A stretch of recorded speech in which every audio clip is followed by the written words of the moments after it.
Welcome to Japan, where one of the largest running events in the world in terms of spectatorship happens every year between the 1st and the 3rd of January, and that is Ekiden.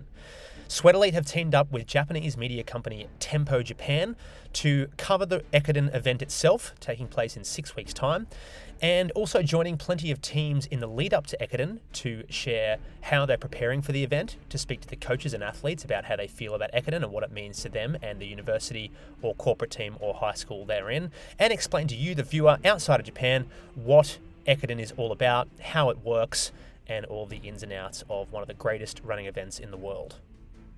This series of videos leading up to the Ekiden taking place in Japan in January is only made possible via the support of 3 of our brand partners. The first one being Soar Running, one of the fastest growing running apparel brands in the world, and one of my favorite running apparel brands out there. You can learn more about Soar at the end of this video.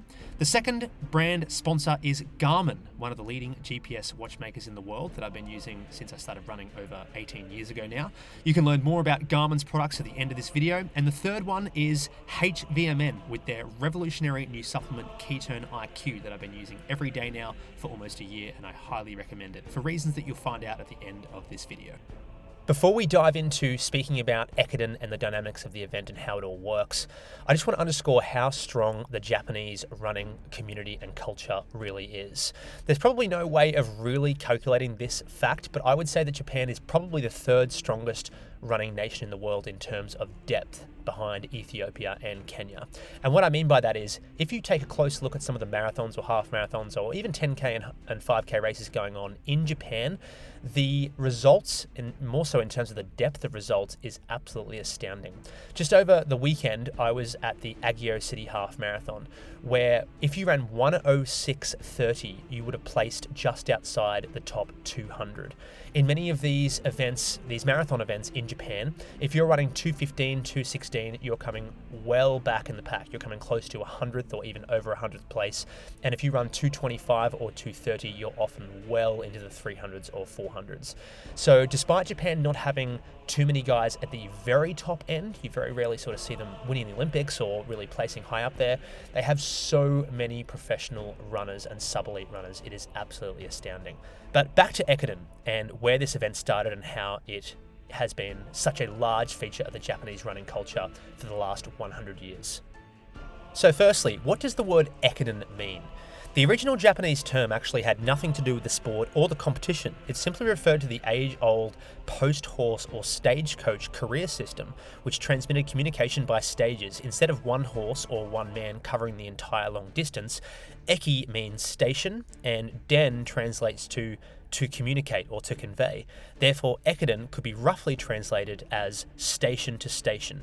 The original meaning of the word is reflected in its rule, where each runner at the end of his or her run has to pass down his sash to the next runner, as you can see happening on the screen right now.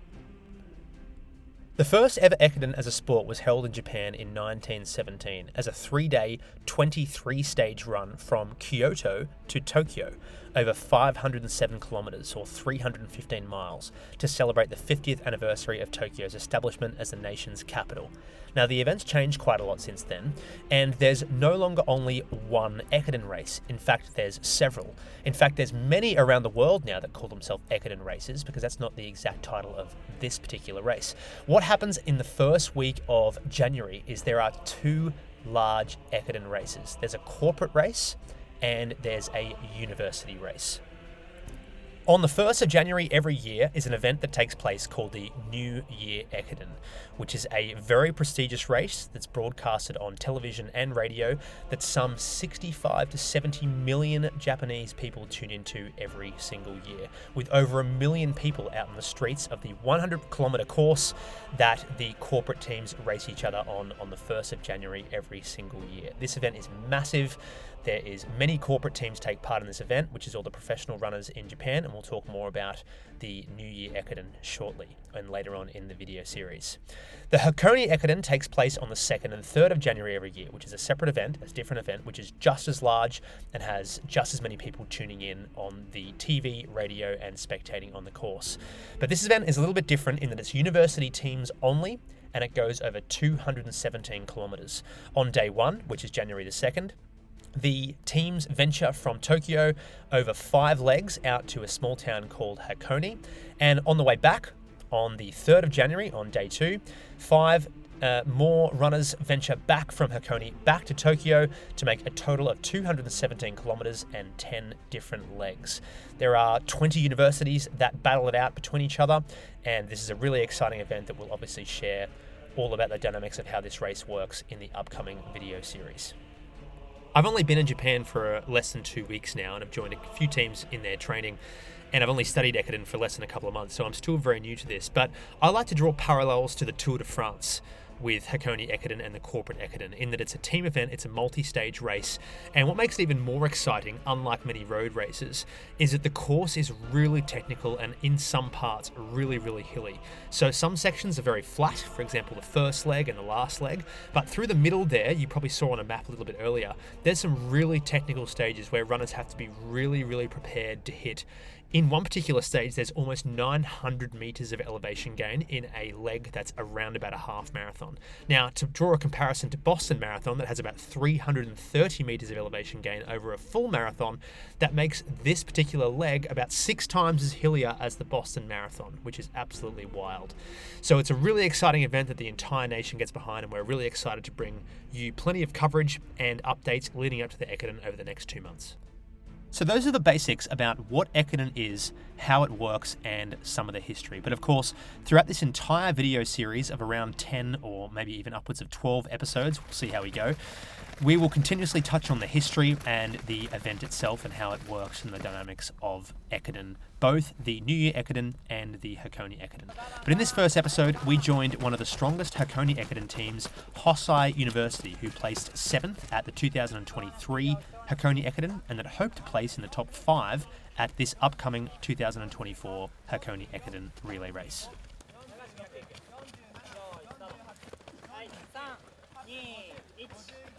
Introducing Coach Tsubota, who has been the coach at Hosei University for quite some time now. Coach was a terrific runner himself back in the 90s and 2000s, where he ran some very quick times. He ran 13:38 for 5,000 metres, 27:51 for 10,000 metres, and he ran 61:16 for a half marathon in 2002, well before super shoes. So this is probably the equivalent of running a 60 low right now with super shoes. So he's got some serious experience himself as a runner and also as a coach now for over 10 years at Hosei University. Sebastian from Tempo Japan had the privilege of sitting down with Coach Tsubota for about half an hour before one of their key training sessions in early November, as they're preparing for some big 10,000 metre and half marathon races and of course Ekiden. And in this interview I'm going to translate some of the gems that Coach Tsubota shared with us in the conversation. Coach Tsubota is now talking about how, as a runner in an Ekiden event, you might know how fast the other students are in your leg that you're up against. For example, you might know their 10,000 metre PB or their half marathon PB, but it's not because the runner in front of you, if they're 30 seconds ahead of you or 1 minute ahead of you, that doesn't necessarily mean that you will be able to catch him or you won't be able to catch him, because it depends so much on your form on the day. And as I said in the conversation before we hit record, if the runner is in front and is not good at running and pushing by themselves, you might be able to catch him. It's obviously quite a bit easier if you're a little bit behind, for example, if you've got someone to watch all the way and chase down, as opposed to if you're in front, you have no one to chase, and as a result, it might be a little bit hard for you to keep up the pace. The next question that Sebastian from Tempo Japan asks is, what determines how to get the best performance out of each runner on each day? And Coach answers, the most important thing is your form on the day, obviously, but Ekiden is interesting because it's about more than just that. For instance, what position you start your leg is going to be very important. If you start last or first or in 10th position, mentally, psychologically, it's not the same. It's all quite different. For example, if you're starting in the last position, it's unlikely that you'll be the fastest in your leg or faster than if you started in a higher position because of the sort of psychological effect. For instance, in this year, in 2023, one of our runners who ran the 8th leg was the fastest in his leg, ultimately, in the race. He ended up being the fastest in the race out of the 20 athletes. He is a strong runner himself, but it was also because of the situation. a runner from a very strong team caught him and sort of pulled him along. And this particular runner was actually faster than him on paper. In terms of PBs, personal bests, he was actually a little bit quicker. But the runner pushed so hard in the beginning to catch up to the athlete in Hosei University in the 8th leg that after about halfway through the 20.8 kilometer leg, I think it was, he really started to fatigue and tire and slow down. And so as you can see that sometimes the race day vibe can be good for you, but it can also make things a little bit challenging for you if you're in a position where you have to chase people. You have to be really careful of managing your effort. Sebastian from Tempo Japan asks about the strategy of the race and if runners decide for themselves how they're going to pace themselves or what their strategy is, or does the coach guide them on that, and if so, how does he do so? And coach answers by saying, I tell them what time they should aim for in the race and what pace they should be going approximately. But runners have to have their own understanding of their form on the day, of course, and after they've run just a few kilometres, they can normally tell how they're feeling and how the race might go down. If they're not having a very good day, maybe they went out really hard in the first couple of kilometres and they've realised they have to adjust, it's really important for them to then pay attention to what's going on and adjust their strategy in the moment. And very occasionally a runner might go out way too hard, they might run with a pack of athletes, try and compete, but they know that their effort is way too high early on. If, for example, they collapse or they slow right down in the second half, this is very, very bad, and we do see this from time to time. We go in with a time in mind and a pace in mind for each runner depending on the conditions, their elevation gain in their particular leg, and so on and so forth. It also depends on where the runner is in the changeover. Are they first? Are they last? Are they in the middle? And so on and so forth. In Herculean Ekiden, I'm following the runners in a car with a speakerphone, but I cannot speak to them all the time. I can only speak to them at about 1 kilometre, 3 kilometres, 5, 10, and 15 of each leg. And in between, the runners have to think for themselves. If they get caught or dropped by a runner at a time where I cannot speak to them, they really have to decide for themselves what they do about it, and if they stick with the runner, press ahead, pull back, or what they do at the time. Coach goes on to explain that during November and especially in the beginning of December, he'll build a plan so that they can peak during the Hosei Ekiden, and more or less all of their training that they've done over the previous months in the year are all sort of trending in the direction of peaking for the first week of January. But every runner is different, and Hosei Ekiden has only 10 runners. I can bring up to 16 runners with me for substitutes, and some runners will peak differently than others. So based on how they have been running, we adjust their training individually so they all try to peak at Hosei. And the remainder of the equation really depends on the runner's psychological abilities. Coach is then asked about how does he know if runners are in form, and how does he also decide on which runners will run the Hosei Ekiden, because there's only 10 places available for the 48 runners that he has on the roster. Coach answers by saying, I've been following their training for a very long time, some of them up to 4 years since they started university, so I know when they're in form and when they're not in form. I've been following all of these runners for at least a year, more or less. It doesn't just depend on their times in training before Ekiden. There might be some runners that have very good times in training, but their movement might not be great because they might be carrying a minor injury, a minor niggle, and it might look like they could be in trouble in the next few weeks if they push through the training. But vice versa, there might be runners with really good movement, but maybe their times aren't quite as fast as the other runners I was just talking about. And in that case, I might put the runner who's showing good movement, but not quite as fast in training, in front of the runner that could be carrying a niggle or an injury of some sort. But it really depends on the situation. But 1 week before the race, and the race is on the 2nd of January, so just after Christmas time, I tell everyone which runners will run the 10 legs of the race. And in the Hosei Ekiden, you're allowed to swap runners on the very same day, all the way up until 1 hour and 10 minutes before the start of each day. So if a runner is injured or sick, I can make sure that I have a plan ready to go to swap runners out if required. For instance, I can swap out runner 7 for runner 4. I can change those two around. Runner 7 might go into runner 4 leg if the runner 4 has some sort of problem, and a substitute can come in for leg 7, and so on and so forth. All these changes can be made all the way up until 1 hour and 10 minutes before the start of the race. Coach goes on to explain that other universities might split teams in, say, 3 teams within the university, an A team, a B team, and a C team, and separate them in training during the year. But I don't do that. The way I do it is I give the same workout to everybody as a base, but I might just adjust the distance and pace accordingly a little bit depending on what's going on and what time of the season that we're in. I'm the only coach here and I'm taking care of almost 50 athletes. So students need to think for themselves and adjust their training a little bit accordingly. I don't tell them, do exactly this.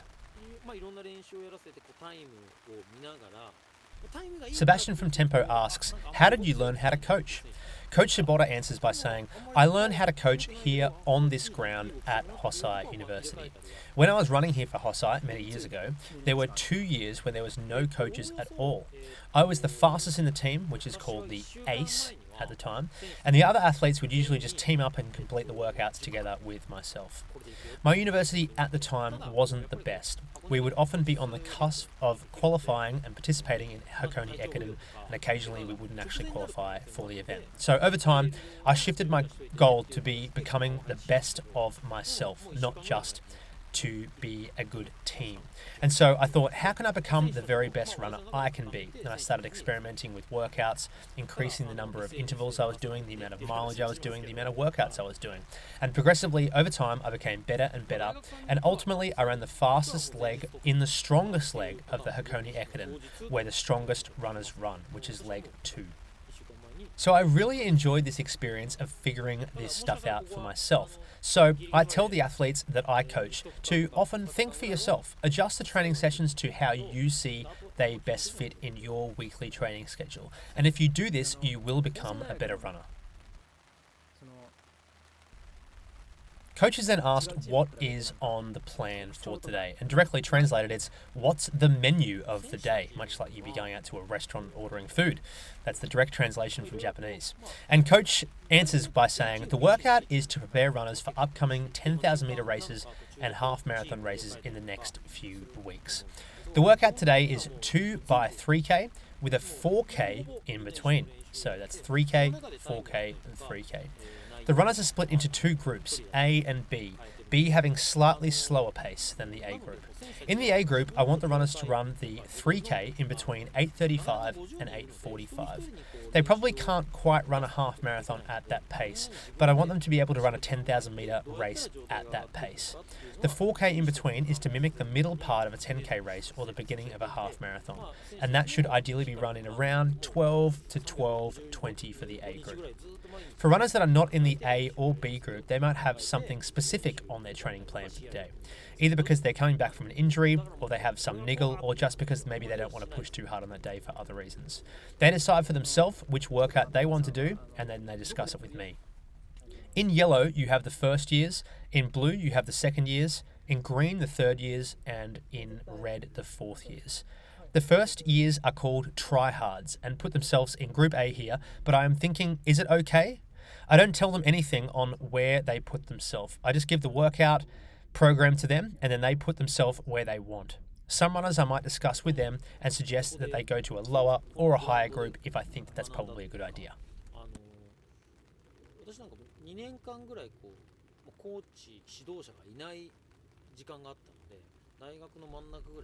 After Sebastian from Tempo Japan had the opportunity to sit down with Coach Tsubota for about half an hour to talk all things Ekiden, all things racing, training, strategy, and the team, he also had the opportunity to hang around for the training session that Coach was talking about, the 3K, 4K, 3K training session. And just before the team set out for an easy 20-minute jog around the track as a squad, they completed some dynamic drills and some exercises on the ground to get them warmed up and ready to go for the training session, and afterwards completed a 20-minute warm-up jog, nice and easy, before getting together as a team in a big huddle, much like you'd see in Australia or in Europe in a football game. The coach and some volunteer coaches then say a few words to the team before they start the workout. The coach says, for the 2 reps of 3K, for Group A, you have to decide for yourself if you'll go at the front at 2:52 per kilometre or behind at about 2:55 or 2:56 per kilometre. Same for the 4K in the middle. You decide if you go at 3 minutes per kilometre at the front or 3:05 per kilometre approximately at the back. Don't just think that you have to run fast in the first 3K and the last 3K. For the middle 4K, imagine how it is during the middle part of a 10K race or half marathon race. The faster 3Ks is to mimic what happens in a 10K race or a half marathon race, where it starts faster, it might slow down a little bit, and then it might accelerate towards the last part of the race. You decide where you will be and where you will run in the range of paces available today, but this workout needs to be a hard workout. We didn't do too many long interval tempo sessions like this leading up to this particular workout, but this workout will prepare you for the longer intervals that we will do as we do some more specific training sessions leading into the Hakone Ekiden half marathon races and 10K races.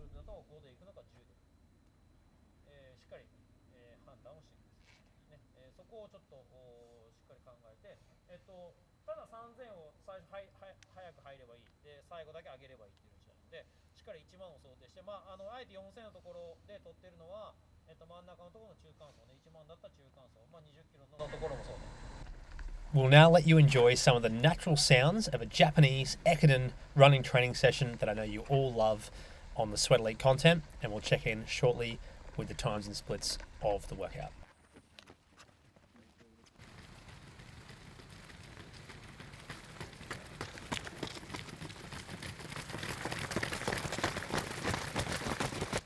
Move.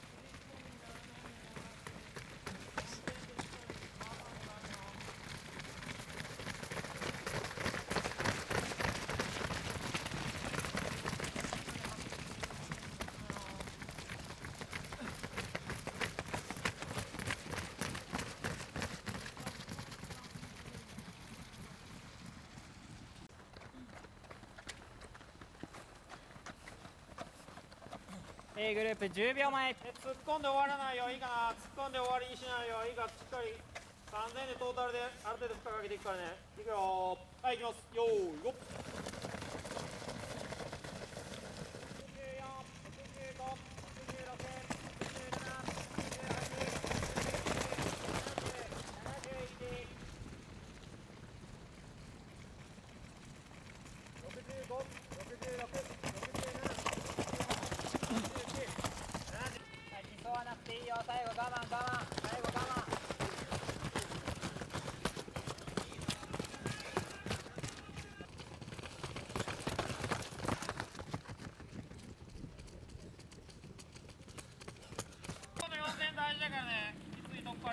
大事だよ。並んだら行きます。はい、じゃあ行こう。はい、行きます。はい、よーい。はい。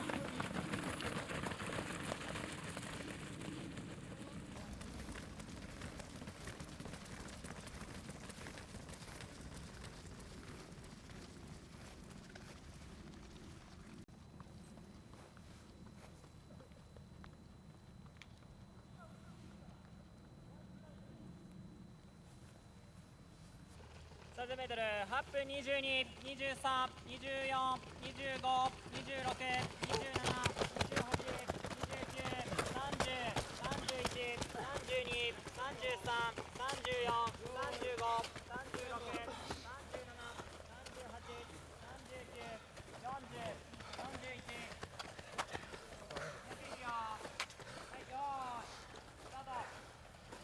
3、2、3000メートル、40、41、42、43、44、45、46、47、48、はい、3、2、1、はい。52、53。よいしょ。神狩りは残るよ。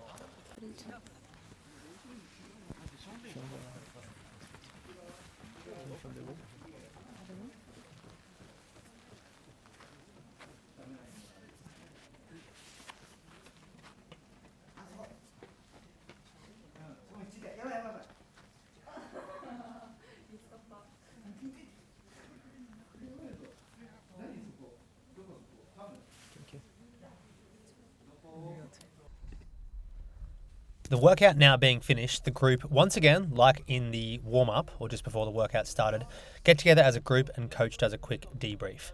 The coach is very happy with the workout today. Some of the athletes ran quite a bit faster than the prescribed paces, but they looked good and they didn't look like they were struggling, so this is a really good sign. In fact, the ace, who we are lucky enough to have a quick interview with after this group huddle, He ran really fast. He actually ran the splits that were up on the screen earlier, 8:25 for the first 3K, 11:43 for the 4K, and 8:27 for the final 3K. And he said he felt really good. And most of the athletes were not too far behind. They were normally about 10 to 15 seconds behind for the majority of them. So this was a really good workout for the team. This is a really, really good sign of the upcoming races, of course, with there being some huge 10K and half marathon races coming up in the near future. And coach is really happy with the group as they work together as a team today in slightly suboptimal weather. It was a little bit rainy, but the conditions were pretty good otherwise. And introducing the ace of Hosei University, Ray Mutsunaga. And keeping in mind that ace basically means the fastest runner in the team. Ray is a fourth year student. He's 22 years old. He has a half marathon personal record of 62:03 and a 10,000 meter best of 28:28 that he set just 1 week before this training session that you're watching on this YouTube video. Ray says that I'm aiming to run personal bests for both the half marathon and 10,000 meters in the next month. I went faster than everybody else today because if I want to achieve close to 28 minutes or even under 28 minutes, I think I need to do splits that are around about the splits that I did this evening. I really need to be at closer to sub 8:30 for 3K and definitely well under the 3 minute per kilometer pace for the 4K. But that's just for my own personal goals. And so today I decided to go a little bit quicker in search and in hope of running around 28 flat and well under 62 minutes for the half marathon coming up in the future. I'm really excited about these upcoming races, and I'm especially excited about racing Hakone Ekiden on the 2nd and 3rd of January with my team, Hosei University. どうでしたか、練習。そうですね、思った以上にSebastian from Tempo Japan asked Coach Tsubota how he felt the workout went today and for a sort of a short reflection or summary on how it went. And Coach says, the runners ran faster than what I prescribed today. They're ahead of the schedule in terms of where they should be at. I'm a little bit concerned, a little bit afraid about the tiredness from the summer where they do their very intense training camps and it's sort of going away, the stimulus going away.